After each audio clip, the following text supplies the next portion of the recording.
Down ತಗೊಂಡು ಡೌನಲ್ಲಿ of ಮಾಡ್ಕೊಂಡು ಪ್ರಕಾಶ್ ನನಗೆ ಇಷ್ಟೇ ಟೋಟಲ್ ಇದೆ, ಇದರ ಬರಬೇಕು. ಕಷ್ಟಪಟ್ಟು ಏನೇನು ಸಾಮಾನು ಓದಬೇಕು ಆ ಟೇಬಲ್ ಓದಿಸಿ ಸಿಕ್ಕಾಪಟ್ಟೆ ಕಷ್ಟಪಟ್ಟಿದ್ದಾರೆ. ಕ್ಯಾಮ್ರಾ ಬಾಯ್ ಆಗಿದ್ರು, ಯೂನಿಟ್ ಬಾಯ್ ಆಗಿದ್ರು, ಹಾಲ್ ಮಾಡ್ತಾ ಇದ್ರು ಮನೆಗೆ. ಆ ಯಪ್ಪ ಪಟ್ಟಿದ್ದು ಕಷ್ಟ, ಆಮೇಲೆ ಆ ಯಪ್ಪ ನಿಯತ್ಗೆ ಇವತ್ತು ಆ ಸ್ಟಾರ್ ಗಿರಿ ಸಿಕ್ಕಲೇಬೇಕು. ಅದು ಯಾರೇ ಆಗಲಿ ತಥಾಸ್ತು ಅನ್ಲೇಬೇಕು, ಯಾಕೆಂದ್ರೆ ಅಷ್ಟು ಕಷ್ಟಪಟ್ಟು ಮುಂದೆ ಬಂದಿದ್ದ ಯಪ್ಪ.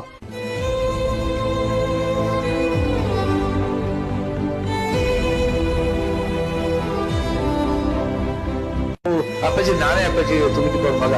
ಈಗ ಹೋದಲ್ವಾ, ಯಾಕ್ರಿ ನೀವು ಈ ಪಾತ್ರ ಮಾಡ್ತೀರ, ಹೀರೋ ಆಗ್ಬಾರ್ದ್ರಿ, ಎಷ್ಟು ಹ್ಯಾಂಡ್ಸಮ್ ಆಗಿ ಕಾಣ್ತೀರ ನೀವು ಅಂತ ಅವತ್ತೇ ನಾ ಹೇಳ್ತಾ ಇದ್ದೆ ಅವ್ರಿಗೆ. ಇವತ್ತು ನೋಡಿ ಅವ್ರದೇ ಅವ್ರ ಇಂಡಿವಿಜುವಲ್ ಕರ್ಕೊಂಡು is become very biggest star ಇವಾಗ.